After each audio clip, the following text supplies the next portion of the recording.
नमस्कार दोस्तों, स्वागत है आप सभी का आपके अपने YouTube चैनल में। तो दोस्तों, मौर्य साम्राज्य के बारे में आज पढ़ेंगे कक्षा 12 की पुस्तक से, जो माध्यमिक शिक्षा बोर्ड राजस्थान की है। तो शुरुआत करते हैं मौर्य साम्राज्य की। ईसा पूर्व 323 ईस्वी से 185 ईस्वी पूर्व तक मौर्य साम्राज्य था। यह है माध्यमिक शिक्षा बोर्ड की पुस्तक में दे रखा। शुरुआत करते हैं। मौर्य साम्राज्य की स्थापना के साथ ही भारतीय इतिहास सुदृढ़ धरा पर अवतरित होता है। विदेशी राज्यों से कूटनीतिक संबंधों की शुरुआत होती है। भारत के राजनीतिक एकीकरण एवं भारतवर्ष की वास्तविक संकल्पना दृष्टिगोचर होती है। मौर्य साम्राज्य के इतिहास के विषय में हमें विभिन्न स्रोतों से जानकारी मिलती है। तो दोस्तों, किन किन स्रोतों से मौर्य साम्राज्य के बारे में जानकारी मिलती है वो है, उनमें से कौटिल्य का अर्थशास्त्र। दोस्तों, ये बात ध्यान रखिएगा, अगर मौर्य काल में किताबों में से पूछा जाता है तो ये किताबें महत्वपूर्ण हैं। जैसे कौटिल्य का अर्थशास्त्र, विशाखदत्त का मुद्रा राक्षस, सोमदेव की कथा सरित सागर, क्षेमेंद्र की वृत्त कथा मंजरी, दीपवंश, महावंश टीका, भद्रबाहु के कल्पसूत्र, ये भद्रबाहु का कल्पसूत्र है, स्ट्रेबो, प्लूटार्क, जस्टिन आदि, यूनानी यात्री, फाइयान, वेनसांग, इत्सिंग आदि चीनी यात्री, रुद्रदामन के जूनागढ़ अभिलेख, अब ये ध्यान रखना रुद्रदामन का जूनागढ़ अभिलेख है, एवं अशोक के अभिलेख जो हमें पुरातात्विक खुदाई के दौरान मिले हैं आदि मुख्य स्रोत हैं। तो ये हैं मौर्य साम्राज्य की जानकारी के प्रमुख स्रोत। आइए पढ़ते हैं मौर्य साम्राज्य में सर्वप्रथम चंद्रगुप्त मौर्य के बारे में।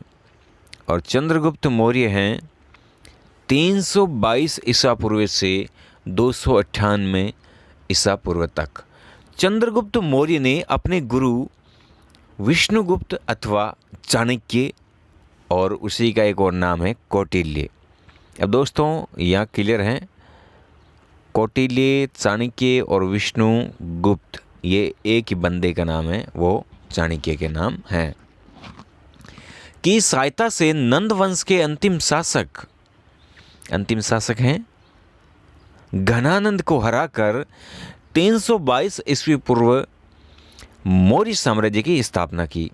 अब देखिए, प्रश्न यहाँ बनता है, चंद्रगुप्त मौर्य ने कौटिल्य की सहायता से नंद वंश के अंतिम शासक घनानंद को हराया था। अब देखिए, किसको हराया था? घनानंद को। और कौन से वंश का था?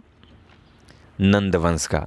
और उसने 322 ईस्वी पूर्व में मौर्य साम्राज्य की स्थापना कर दी थी। चंद्रगुप्त मौर्य की चंद्रगुप्त संज्ञा का प्राचीनतम अभिलेखीय साक्ष्य रुद्रदामन के जूनागढ़ अभिलेख से मिलता है। चंद्रगुप्त मौर्य की ये जो चंद्रगुप्त संज्ञा है, जो किस में मिलती है?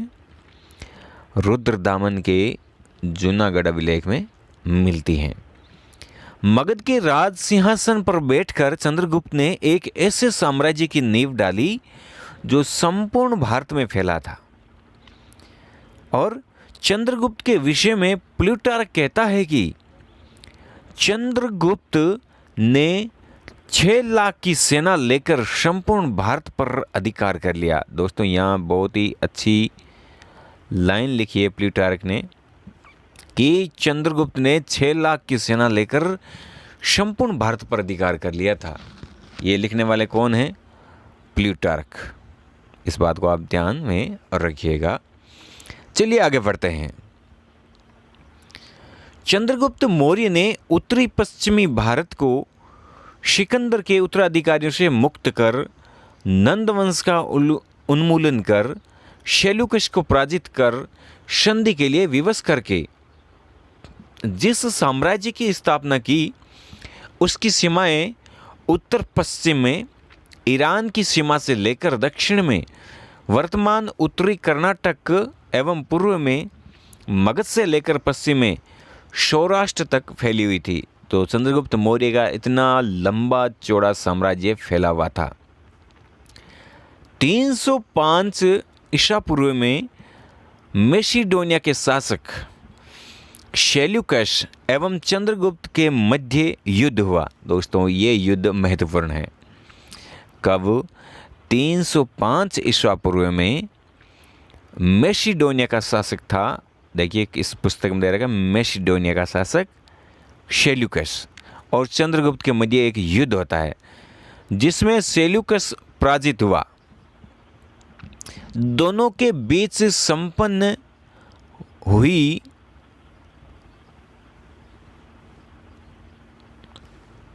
संधि की शर्तें इस प्रकार थी।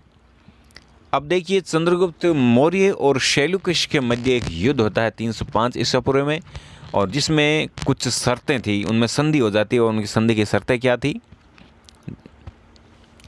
सेल्यूकस ने मौर्य के साथ अपनी पुत्री का विवाह किया। दोस्तों ये बहुत ही महत्वपूर्ण बात है, और ये विवाह भारतीय इतिहास का प्रथम अंतर्राष्ट्रीय विवाह कहलाता है। चंद्रगुप्त मौर्य और सेल्यूकस की पुत्री हेलेना, इनका विवाह होता है जो अंतर्राष्ट्रीय विवाह था प्रथम।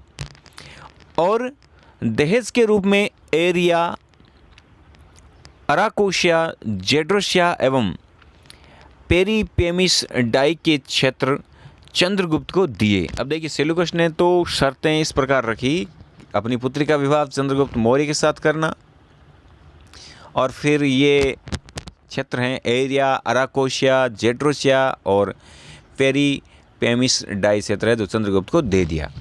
अब है प्लूटार्क के अनुसार चंद्रगुप्त ने सेल्यूकस को 500 हाथी उपहार में दिए। अब देखिए जो इस दोनों को मध्य संधि हुई थी, और उसमें कहा है कि प्लूटार्क ने कहा है कि चंद्रगुप्त मौर्य ने सेल्यूकस को 500 हाथी उपहार में दिए थे।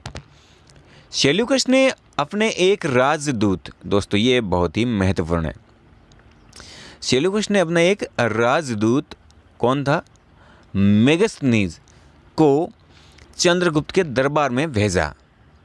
अब देखिए जिसने इंडिका नामक पुस्तक की रचना की। देखिए मौर्य काल में जब प्रश्न पूछा जाता है तो इस पुस्तक का अवश्य पूछा जाता है, और ये इंडिका नामक पुस्तक लिखी है मेगस्थनीज ने। चंद्रगुप्त मौर्य की दक्षिण विजय के समय विजय के विषय में जानकारी तमिल ग्रंथों एहनामूर और मुरनानूर तथा अशोक के अभिलेखों से मिलती है। अब चंद्रगुप्त ने दक्षिण भारत में विजय की थी, उसकी जानकारी तमिल ग्रंथ दो, एक है एहनानूर और दूसरा है मुरनानूर, इन ग्रंथों से जानकारी मिलती है, और एक है अशोक के अभिलेखों से ये जानकारी मिलती है। चंद्रगुप्त एक कुशल योद्धा, सेनानायक तथा महान विजेता ही नहीं था, वरन योग्य शासक भी था। उसने अपने मुख्यमंत्री कौटिल्य की सहायता से ऐसी शासन व्यवस्था का निर्माण किया जो उस समय के अनुकूल थी। अपने जीवन के अंतिम चरणों में चंद्रगुप्त मौर्य ने जैन मुनि भद्रबाहु से जैन धर्म की दीक्षा लेकर श्रवणबेलगोला जो है मैसूर कर्नाटक में स्थित चंद्रगिरी पहाड़ी पर करीब 298 ईसा पूर्व में उपहास के द्वारा शरीर त्याग दिया।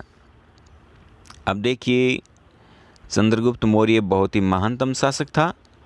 अब उसने अपने मंत्री कौटिल्य की सहायता से अच्छी शासन व्यवस्था स्थापित की थी, और जीवन के अंतिम क्षणों में चंद्रगुप्त मौर्य ने एक जैन मुनि थे भद्रबाहु, जिनसे किस धर्म की दीक्षा ले ली? जैन धर्म की। दोस्तों ये प्रश्न पूछा जाता है, जैन धर्म की दीक्षा ले ली, और फिर ये जगह पूछी जाती है श्रवणबेलगोला जो मैसूर कर्नाटक में है, और वहाँ पर 298 ईसा पूर्व में चंद्रगिरी पहाड़ी पर अपना उपहास के द्वारा अपने शरीर का त्याग कर दिया था। तो इस प्रकार से आज हमने चंद्रगुप्त मौर्य के बारे में पढ़ा है, और अगले वीडियो में मौर्य साम्राज्य के अन्य शासकों के बारे में इसी पुस्तक में से पढ़ेंगे। आपका प्यार इसी तरह बना रहें। अगर आपने चैनल को सब्सक्राइब नहीं किया है तो सब्सक्राइब कर लीजिए, बेल आइकन दबा दीजिए ताकि आने वाले सभी वीडियो आप लोगों को मिलते रहें। धन्यवाद।